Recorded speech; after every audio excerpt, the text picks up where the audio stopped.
Hi, I'm John, and welcome to N-Scale Friday. Today we have a model from Atlas to look at, so let's head over to the workbench. All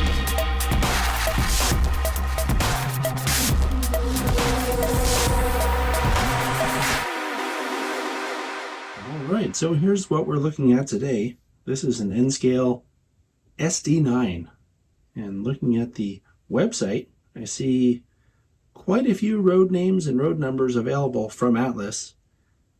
These range in price from $134.95 to $144.95 in the DCC ready versions. And the price range is due to whether it's undecorated or decorated. And then the DCC equipped versions go for either $244.95 or $254.95. And again, that depends on whether you're getting the decorated or undecorated version. Now keep in mind, these are MSRPs, so manufacturer suggested retail price. That means if you go look around, you'll probably find it for less at your favorite online or brick and mortar hobby store. The model comes packed with all the stuff you'd expect to see, including warranty information, exploded view drawings, and of course your DCC Quick Start Guide. Because there are so many to choose from, I'm going to recommend that you go to Atlas's website and see if they have what you're looking for. So looking at the side of this model, you can tell that the gray base color covers really well, and all of the markings are very crisp and legible. The only thing I'm not able to make out on this model is this tiniest writing under the number. Something else I'm noticing as I look at this model is that it has some really small details picked out with red paint down here in the fuel tank area. That's pretty cool. Looking at the detail around the high hood, cab area, and pilot, you can see that all of the detail here is molded and looks pretty good. We'll look at the front of the model from the fireman side 3/4 angle as well. And looking at the fireman side of the model, you can see that it has really straight handrails. The handrails are a real standout feature on this to me. And something you'll see when we look at the top in more detail is that it has one of these separated horns. One is over here facing back, and the other two chimes are up here. I'll show you that in a minute. The detail on the rear of the model is similar to what we saw on the front of the model. This is the last 3/4 view we'll look at. I just wanted to show it to you to be thorough.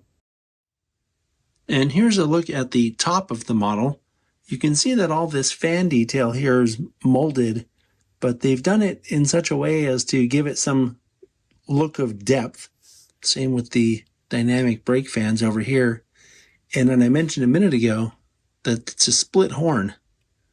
That's pretty cool. I know that I've seen those in pictures, so it's a pretty cool touch, actually.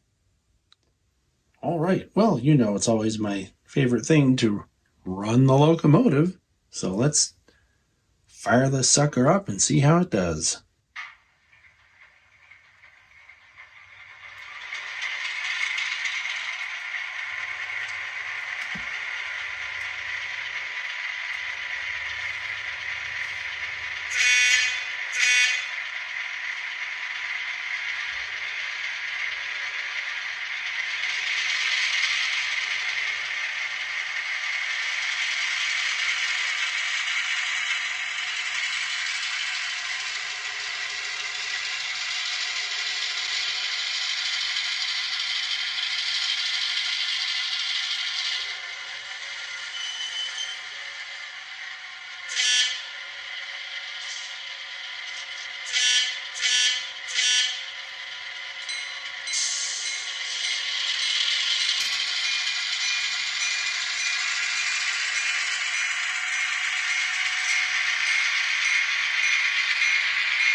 This low speed control is unbelievable.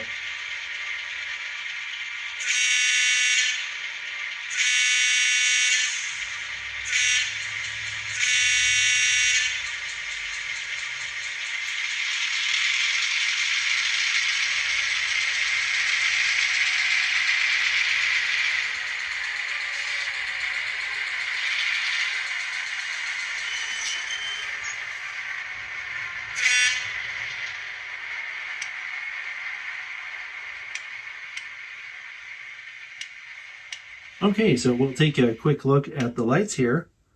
The lights are warm white LEDs. They're directional and they come on with F0. As you can see, the number boards light up as well with F0. So as you'd expect, when I put the model in reverse, then the rear lights and number boards also come on. This is a very solid release from Atlas. I'm mostly impressed with the way it sounds. You may not be able to tell on the camera here, but it has sound that it sounds bigger than it looks. We'll just put it that way. Now, I know that it doesn't have the Southern Pacific light package, and that's something that as modelers, I think it's not unreasonable to expect us to add that if we want that level of detail. I will say, though, that overall it captures the look of the bloody nose SD9s, and I think Atlas has done a pretty good job with it. So, good job, Atlas. See you next time.